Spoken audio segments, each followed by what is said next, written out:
Hello. We're going to talk about catching readers' attention. Something all authors really want to do. There's a lot of reading material out there nowadays, especially with the internet. And so we want to catch readers' attention so they'll read our piece, our story, our article. 10 title tips. How do you do it? Through a title. This is a workshop by me, Elma Schemenauer.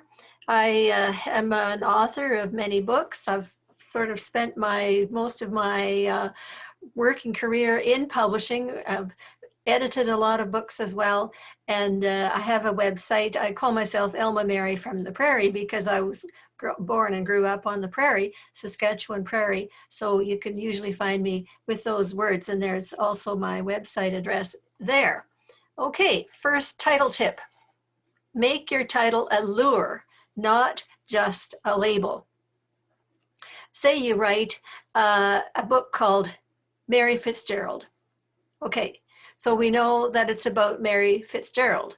But if it's fiction, well, we think, okay, it's going to be a fictional story about her, maybe about her career or her challenges in life, her family relationships, but we don't know anything about it, and we might pass it up because we don't know what to expect from it, whether it will interest us. But if you say, Mary Fitzgerald, astronaut extraordinaire, well, then we're really interested, especially if we're interested in astronauts and science and that kind of thing, adventure. And so if you make it a lure, not just a label, sometimes you don't have to make it a lure. I mean, if you're a well-known author, maybe you don't even have to do that. But a lot of us are not well-known authors. We have to lure people in. Okay, another idea, another tip, title tip. Avoid a title that is a duplicate or near duplicate of one that's already used. I've seen this done an awful lot, people using the same titles over and over and over again, and it can be quite confusing. For one example, I was going to review somebody's book on Goodreads, but I mistakenly clicked on the wrong thing, and I got somebody else's book that had almost the same title. I think the word the and were just different, and one said and, the other one said and the. And so if you know, it can be confusing. Maybe a reader looks for your book, they really want to read that book, and in the meantime they find another one by the same title, and maybe they even like that one better and they don't even bother going to yours. So it's better not to use a duplicate title if you can help it. And a way to find out what titles have been used is to check Amazon or other online booksellers and look there and see about other titles. Just put your proposed title in at the top where it says search, and then look and see if somebody else has written a book by that title or something very similar. Okay, use words that are easily recognized or at least easily pronounced. Say you're writing science fiction and you have developed a science fiction type world, and a world that is very strange compared with what we know in our own world here, and you've given it a long name. It's got about 5 syllables to it, and it's sort of got a real ring to it, and so you decide, I'm going to call the book that. The trouble is, people can't recognize it easily, and they may not even be able to pronounce it. So can you imagine somebody going into a bookstore and saying, well, you know, I'm looking for this book and it's got this long title and it starts with Z, but I don't know what it is. I can't say it. It sort of puts you at a disadvantage right away. Of course, you can have words that are not easily recognized. You can even make up words. There's a classic novel called Day of the Triffids, and who knows what a triffid is unless you read the book. But at least we can easily pronounce it. We can say it. We see those words, those letters, T-R-I-F-F-I-D, and we can pronounce that. So that works. You want to be reader-oriented. As we're writers, we're all focused on our stories, and yet we don't sometimes think, what will a reader coming to it cold think about this? One good idea is to try it out on other people, family members or friends or writing colleagues. Just try it out and see what they think, how it appeals to them. You want to use a title that fits the kind of piece you've written. If you use the wrong kind of title, you draw people who may not be interested in what you've actually written, and so it works against you. For example, if you're writing a romance, it could be Almost a Bride. If it's a mystery, it could be The Case of the Sneezing Gerbil, or The Case of the something or other, lots of The Case of, or it doesn't have to be that, it can be something else, but something that indicates mystery. Science fiction, Backworlds. One-word titles can be awkward, can be a little not informative enough, but I think that one works. That is an actual science fiction book, I believe. Historical fiction, The Centurion's Wife. Okay, people seeing that, they might say, well, maybe that's a biblical story because there are centurions mentioned in the Bible, but then maybe it's not, but it could be around that same time. So I think that's a good one. And since it says, mentions a relationship there, we think, well, maybe this story also involves relationships. So I think that's a pretty good one. Memoir. Instead of saying my life or my time, my life and times, or something like that, too general, but give the reader some idea of what you've been doing and what they might be able to relate to, or at least be interested in your memoir, like this one, My 30 Years in Silicon Valley. How to log home construction, that pretty well says it. And so you want to be informative and be cute if you can. Political, democracy in the 21st century, that would pretty well indicate what it is. Or there's a book written a long time ago called How Canadians Govern Themselves, and we pretty well know from that what it's all about. Here's a possibility. You could use a figure of speech in your title. Irma Bombeck did that in a book written a number of years ago. If life is a bowl of cherries, what am I doing in the pits? People often say, or they used to at least, have said, life is a bowl of cherries. Life isn't a bowl of cherries, meaning life isn't all that simple or pleasant. But she took that and ran with it. Alliteration, Wendigo whispers. Again, some people know what a Wendigo is from Indigenous stories, but some people don't. And still, though, it is easily enough read and pronounced. We can pronounce that even if most people can pronounce it even if we don't know what a Wendigo is. And then you see the alliteration there, which works well in that title. Personification.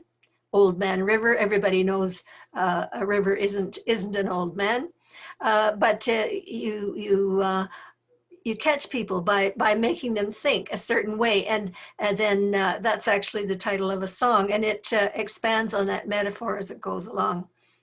Simile. Simile different from a metaphor because it doesn't say it is something, it says it's like something. And an example would be life is like a mountain railway. Another possibility, use one or more concrete nouns in your title. For example, motorcycle, butterfly, zombie. This makes your title more memorable, and it also helps with the cover design because you've had a ready-made idea there of what could be on the cover. I think concrete nouns really do appeal to people, and you have somebody going into a library or in a bookstore and saying, well, you know, I don't really know the title of that book that I'm looking for, but I know it's something to do with a motorcycle, and there's a motorcyclist on the cover. And so I think probably from that, a lot of people could find that book, which would be more easily found than something far more general. You can appeal to emotions or felt needs. People want to have friends. That's a felt need, and a longing for friendship would be an emotion. There we see a picture of friends, and this is an actual title of a book, or maybe it's a brochure, I'm not sure. How to be vegan and keep your friends. Quite cute, and it's done well, I think. Love in a Wallpapered Room. That's a title that I thought of. I've wanted to write a story about it, but I don't really have a story to go with it, so I've never been able to use the title. Possibility. For a title, use one that suggests action. For example, Wolf Run. And there we see the wolves running, natural for the cover of the book. Painting Laura's pet portrait would be another idea. Ideas for titles can come from songs, from literature, etc. For example, Thomas Hardy's title, Far from the Madding Crowd, came from Thomas Gray's poem, Elegy Written in a Country Churchyard. And it's a classic book, and it's also been made into a movie a number of times. So, or more than once at least. So that's a possibility to just think of your favorite songs or literature or quotations from different authors, and see if you can find a title from that. Possibility. Look online for title generators. There are websites where you can put in the couple of words that you think you want in the title, like miners, gold, something like that, and it will generate a whole lot of titles for you using those words. And some of them might be useful, or some of them might at least twig an idea in your own mind. Title evaluators. There are also websites where you can go and type in your title, and then it will tell you how well that title might be received. And all of this has to be taken with a grain of salt. We can't necessarily predict these things. Nowadays, we want to also consider SEO keyword words. That is search engine optimization keywords. The internet has a method of looking for certain keywords, like challenge, adventure, space travel, things like that. And if your title has some word that people is being looked for, excuse me, then that could be useful. Here's an